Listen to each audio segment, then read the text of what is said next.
Се наоѓаме во Центарот за култура Антон Панов, каде на големата сцена порасна мал град. Тоа е местото каде што утре ќе се случи 6-тиот поред Јојо фестивал.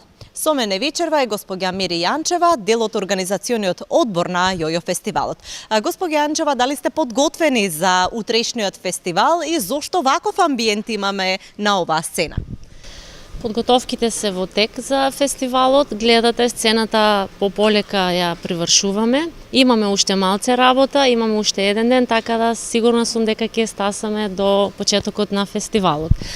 Имате сетина кукички овде и навистина наликува во најавата, реков, на мала Струмица, бидејќи ги препознаваме старите градби, типични за Струмица. Која е темата годинава, зошто ваков амбиент? Да, значи оваа година ќе имаме малце поинакво Јојо, за разлика од претходните години.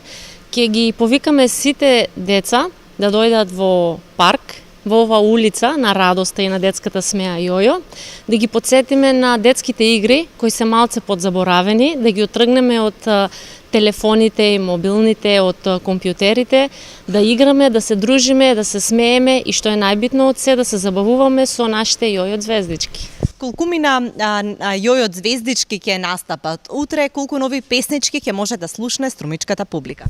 Утре ќе настапат 10 Јојо звездички, имаме 10 ново компонирани песни. Ќе се пее за журка, ќе се пее за шума, ќе се пее за тетка, ќе се пее за шарено маче. Имаме доста интересни теми, така да мислам дека ќе им биде интересно да дечињата во публиката. Благодарам за учеството и ви посакуваме успешен Јојо фестивал. Благодарам и на вас. Јас би сакала да ги поканам сите дечиња од Струмица и пошироко да дојдат, да го видат, затоа што ќе биде едно незаборавно доживување и на овој 6-ти Јојо фестивал.